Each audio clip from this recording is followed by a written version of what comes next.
केजरीवाल के करीबी रहे कुमार विश्वास ने कहा था, इतिहास का कूड़ेदान आपकी प्रतीक्षा कर रहा है। वैसे इनकी बात गलत भी नहीं है।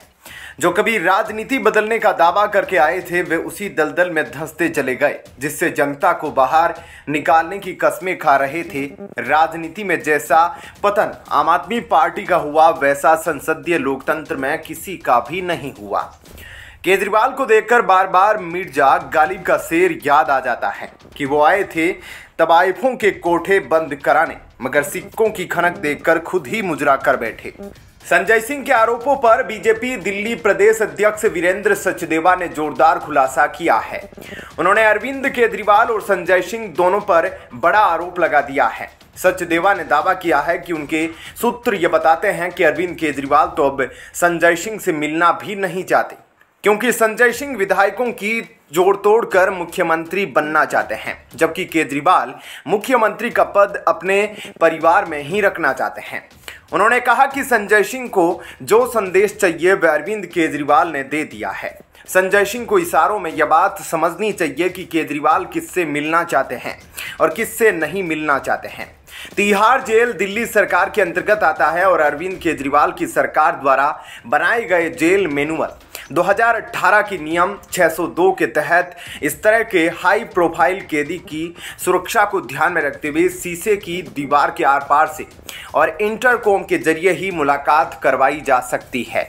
सुरक्षा कारणों से किसी भी राज्य के मुख्यमंत्री की जेल में बंद कैदी से मुलाकात के लिए जेल में व्यवस्था करना कोई साधारण बात नहीं होती, ना ही सामान्यतः मुख्यमंत्री अथवा बड़ी सुरक्षा प्राप्त नेता इस तरह जेल में जाकर कैदी से मिलने की जिद करते हैं। इसके बावजूद तिहाड़ जेल, जो दिल्ली सरकार की ही जेल है, उसके अधिकारियों ने जेल में बंद कैदी दिल्ली के मुख्यमंत्री अरविंद केजरीवाल एवं पंजाब के मुख्यमंत्री भगवंत मान के बीच मुलाकात तय की है। सचदेवा ने कहा कि संजय सिंह को भी यह नियम पता है, वह खुद लंबे समय तक जेल में रहकर आए हैं, लेकिन फिर भी जानबूझकर भ्रम फैलाने के लिए यह कर रहे हैं कि मिलने नहीं दिया जा रहा है। उन्होंने कहा कि सरकार आपकी है, अधिकारी आपके हैं, मिलने से कौन रोक रहा है। कई बार कैदी खुद भी यह तय करता है कि उसको किससे मिलना है। उन्होंने दावा किया कि फेस टू फेस मिलने की सुविधा अरविंद केजरीवाल स्वयं उठा रहे हैं। न्यायालय ने उनको छूट दी है और जो नाम अरविंद केजरीवाल ने दिए हैं वह उनसे मिल भी रहे हैं और घर का खाना भी खा रहे हैं, और जो भी पॉलिटिकल संदेश उन्हें देना होता है वह अपनी पत्नी के माध्यम से देते हैं। उन्होंने कहा कि जेल में प्रवेश करते समय अरविंद केजरीवाल ने जो 10 मुलाकाती नाम लिखवाए थे, उनमें भगवंत मान और संजय सिंह का नाम भी नहीं था। इसलिए ये मुलाकातें तय होने में समय लगा है और अब जेल मैनुअल के अनुसार ही कार्यवाही होगी। भाजपा नेता ने यह भी आरोप लगाया कि ऐसा प्रतीत होता है कि अरविंद केजरीवाल जेल में कुछ उस तरह की छूट एवं सुविधाएं चाहते हैं, जैसी मनमानी सुविधाओं का आनंद उनके पूर्व मंत्री सत्येंद्र जैन 2022 में उठाते पकड़े गए थे। ऐसे में क्या कहना है आपका? कमेंट सेक्शन में अपनी राय जरूर दीजिएगा। जय हिंद, जय भारत। चंद्रचूड़ सर, दाल में कुछ काला है। न्यायपालिका ऐसी नहीं थी जैसा आप बना रहे हैं। जनता जवाब मांगती है। अभिषेक मनु सिंघवी, कपिल सिब्बल जैसे वकीलों को यह कौन सा विशेष अधिकार हासिल है कि यह सीधे चीफ जस्टिस को ईमेल करके अर्जेंट सुनवाई करवा देते हैं, या सीधे चीफ जस्टिस को फोन करके किसी को जमानत दिलवा सकते हैं। यह विशेषाधिकार कौन से कानून के तहत अभिषेक मनु सिंघवी और कपिल सिब्बल को मिला है, और यह अधिकार किसी और वकील को क्यों नहीं मिला है, या किसी और नागरिक को क्यों नहीं मिला है? भारत की जेल में 20 लाख से ज्यादा विचाराधीन कैदी बंद है। उन कैदियों का क्या गुनाह है? वह सीधे चीफ जस्टिस को ईमेल करके अर्जेंट बेसिस पर अपनी सुनवाई नहीं करवा सकते। यह कौन सी सेटिंग है मिलोर्ड? जवाब तो देना पड़ेगा। मुख्यमंत्री अरविंद केजरीवाल ने ईडी की ओर से की गई गिरफ्तारी को सुप्रीम कोर्ट में चुनौती दी है। अरविंद केजरीवाल का कहना है कि उन्हें गलत आधार पर गिरफ्तार किया गया है। हालांकि सीएम केजरीवाल को ट्रायल कोर्ट या फिर दिल्ली हाई कोर्ट कहीं से भी राहत नहीं मिल सकी। इसके बाद उन्होंने सुप्रीम कोर्ट का रुख किया। सीएम केजरीवाल की ओर से सीजेआई डीवाई चंद्रचूड़ की बेंच के समक्ष उपस्थित हुए कांग्रेसी अधिवक्ता अभिषेक मनु सिंघवी ने दलील दी है। सुप्रीम कोर्ट ने इस मामले को तत्काल देखने की बात कही है। इससे पहले दिल्ली हाईकोर्ट में ईडी की तरफ से एएसजी एसपी राजू पेश हुए थे।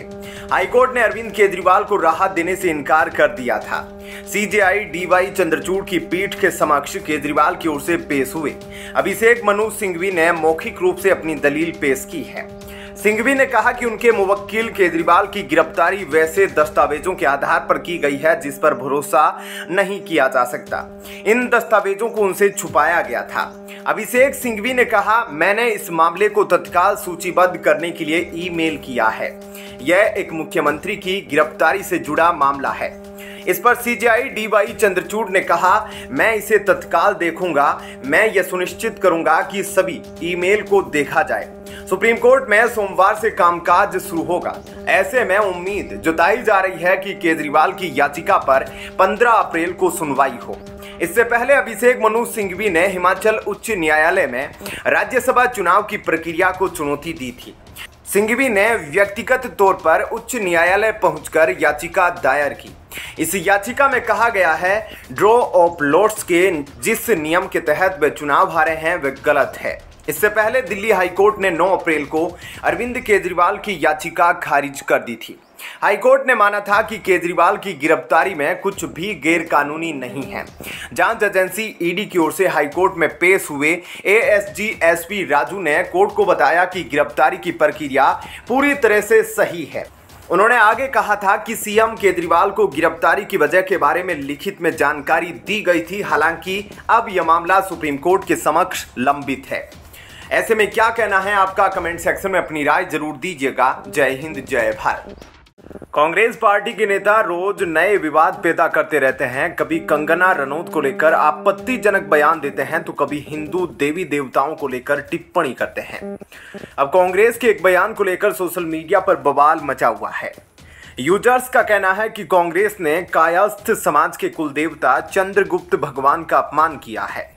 पवन खेड़ा को मालूम हो गया है कि कांग्रेस पार्टी के लिए यमराज ने घंटी बजा दी है, इसलिए उनको भाजपा के घोषणा पत्र पर घंटी सुनाई दे रही है।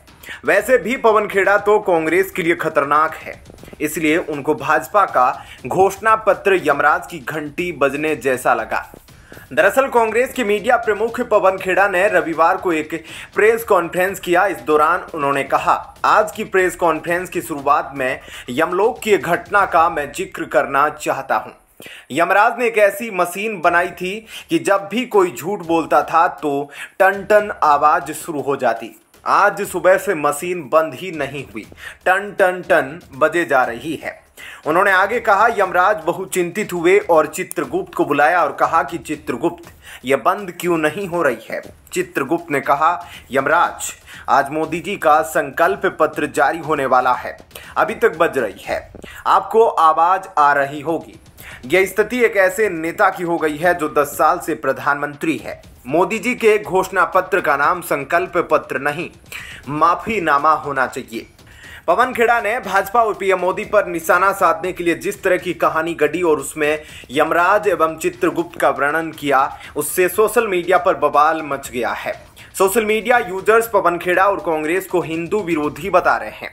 उन पर हिंदू देवताओं का अपमान करने का आरोप लग रहा है। पंकज सिन्हा नाम के यूजर ने लिखा, बोलते रहो, बोलते बोलते अपने आप एक दिन ऐसा होगा कि मुख से आवाज आना बंद हो जाएगी और फिर अचानक तुम्हारे मुख से आवाज निकलने लगेगी, मोदी मोदी। भारत को भारत नहीं बनने देने वाले तुम्हारे जैसे लोग और तुम्हारा दल कांग्रेस का अब कोई महत्व नहीं है। शुभम वर्मा ने लिखा, भगवान चित्रगुप्त सभी कायस्थों के आराध्य देव हैं। कांग्रेस को इनका अपमान करने का कोई अधिकार नहीं है। कांग्रेस को माफी मांगनी चाहिए, अन्यथा कोई भी कायस्थ कांग्रेस को वोट नहीं करेगा। एनसीपीसीआर के अध्यक्ष प्रियंक कानूनगो ने भी इसको लेकर पवन खेड़ा और कांग्रेस पर निशाना साधा है। उन्होंने एक्स पर लिखा, चित्रगुप्त जी भगवान हैं। अपमानजनक तरीके से भगवान चित्रगुप्त जी का नाम लेना भगवान की निंदा करना है। यह केवल हमारे कायस्थ कुल का नहीं बल्कि समस्त हिंदुओं का अपमान है। यह असहनीय है। राकेश पांडे नाम के यूजर ने लिखा, चित्रगुप्त देव है, उनका अपमान करना हिंदुओं का अपमान है।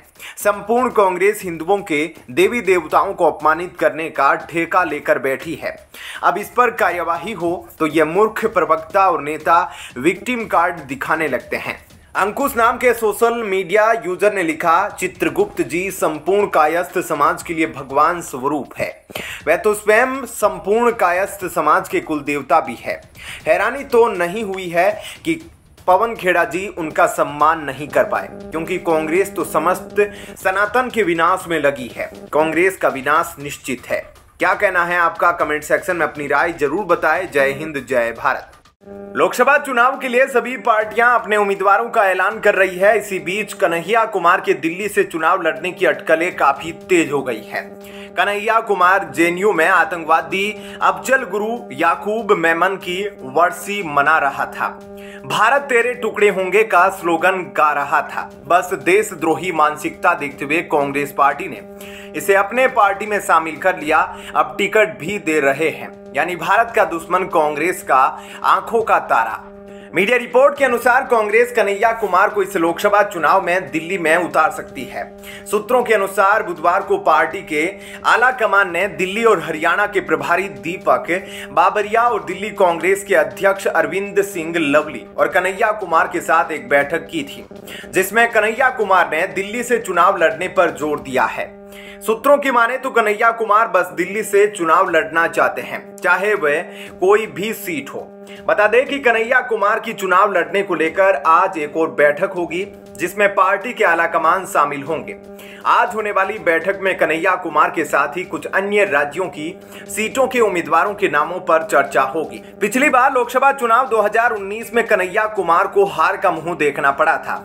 उस बार उन्होंने लेफ्ट के टिकट पर बिहार के बेगूसराय से चुनाव लड़ा था। इस दौरान बीजेपी ने इस सीट से केंद्रीय मंत्री गिरिराज सिंह को मैदान में उतारा था, जिसके बाद गिरिराज सिंह ने उन्हें हरा दिया। इस हार के 2 साल बाद कन्हैया कुमार ने सितंबर 2021 में लेफ्ट को अलविदा कहते हुए कांग्रेस का हाथ थाम लिया था। इस लोकसभा चुनाव में कांग्रेस और आप के बीच दिल्ली में सीटों का बंटवारा हुआ है, जिसमें 7 सीटों में से आपको 4 सीटें मिली है, जबकि कांग्रेस के पास 3 सीटें हैं। ऐसे में कांग्रेस के पास दिल्ली की उत्तर पश्चिम, उत्तर पूर्व और चांदनी चौक की सीट है। ऐसे में अब देखना होगा कि कांग्रेस कन्हैया कुमार को कौन सी सीट देती है।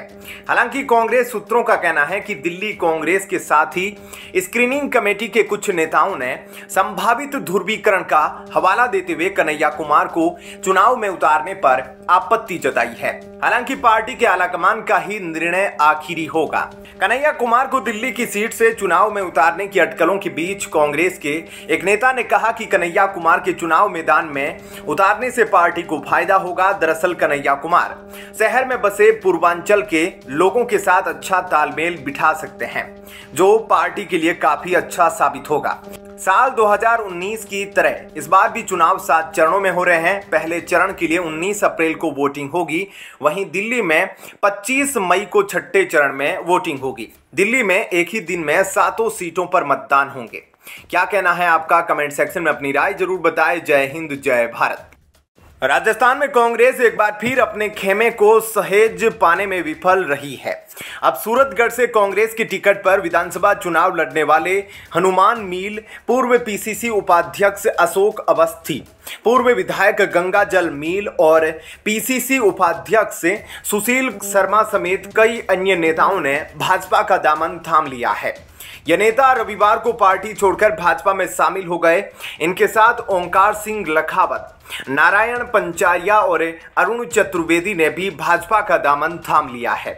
यह घटनाक्रम सोनिया गांधी, प्रियंका गांधी और मल्लिकार्जुन खड़गे की जनसभा के एक दिन बाद सामने आया है। सुशील शर्मा ने आरोप लगाया कि गुटबाजी के कारण कांग्रेस के समर्पित कार्यकर्ता निराश है। हमने वर्षों तक कांग्रेस के लिए काम किया, लेकिन अब पार्टी में कार्यकर्ताओं की सुनने वाला कोई नहीं है। उन्होंने ये भी कहा कि राम मंदिर के मसले पर कांग्रेस के रुख से सनातन धर्म में आस्था रखने वाले उनके जैसे कार्यकर्ता बेहद निराश हुए हैं। सुशील शर्मा ने आगे कहा कि केंद्र सरकार ने प्रधानमंत्री नरेंद्र मोदी के नेतृत्व में न केवल देश वरन विदेशों में भी अपनी ताकत साबित की है। इससे प्रभावित होकर मैंने राष्ट्रवादी सोच के साथ भाजपा में शामिल होने का फैसला किया है। वहीं कांग्रेस के पूर्व विधायक मील ने पीसीसी चीफ गोविंद सिंह डोटासरा और पूर्व मुख्यमंत्री अशोक गहलोत पर विधानसभा चुनाव में टिकट वितरण में मनमानी करने का आरोप लगाया है। कांग्रेस के पूर्व विधायक मील ने कहा, उन्होंने इसकी शिकायत प्रदेश प्रभारी सुखजिंदर सिंह रंधावा से की थी। अफसोस है कि प्रदेश प्रभारी सुखजिंदर सिंह रंधावा ने हमारी बात नहीं सुनी। उन्होंने कहा कि मौजूदा वक्त में कांग्रेस में पूरी तरह से टांग खिंचाई चल रही है। बताया जाता है कि कांग्रेस नेताओं के अलावा सेवानिवृत्त अधिकारियों सहित विभिन्न क्षेत्रों के कई अन्य लोग जयपुर में पार्टी के राज्य मुख्यालय में भाजपा में शामिल हुए। कुशवाहा समाज के नेताओं ने भी भाजपा का दामन थामा। भाजपा को लोकसभा चुनावों में इसका फायदा मिलने की उम्मीद है। वहीं कांग्रेस के बाद भारतीय जनता पार्टी ने रविवार यानी 14 अप्रैल को अपना घोषणा पत्र भाजपा का संकल्प मोदी की गारंटी जारी कर दिया है। इससे पहले कांग्रेस ने 5 अप्रैल को अपना घोषणा पत्र जारी किया था। दोनों ही दलों ने अपने घोषणा पत्र में कई वादे किए हैं। लोकसभा चुनाव में बेरोजगारी बड़ा मुद्दा है। दोनों ही दलों के घोषणा पत्रों में रोजगार पर काफी फोकस है। भाजपा ने रविवार को लोकसभा चुनाव 2024 के लिए अपना घोषणा पत्र जारी कर दिया। इसे पार्टी ने संकल्प पत्र नाम दिया है। पीएम नरेंद्र मोदी, बीजेपी अध्यक्ष जेपी नड्डा, गृह मंत्री अमित शाह, रक्षा मंत्री राजनाथ सिंह समेत पार्टी के कई बड़े मंत्री और नेताओं की मौजूदगी में पार्टी ने घोषणा पत्र जारी किया है। इससे पहले कांग्रेस ने भी न्याय पत्र के नाम से 5 अप्रैल को अपना घोषणा पत्र जारी किया था। भाजपा ने अपने घोषणा पत्र में पुरानी योजनाओं को जारी रखने, उनका दायरा बढ़ाने, 2047 तक विकसित भारत बनाने समेत कई बड़े वादे किए हैं। वहीं कांग्रेस ने अपने न्याय पत्र में सामाजिक न्याय के साथ युवाओं, महिलाओं और किसानों को केंद्र में रखकर कई बड़े वादे किए हैं। ऐसे में आपका क्या कहना है? कमेंट सेक्शन में अपनी राय इस खबर पर जरूर बताएं। जय हिंद, जय भारत।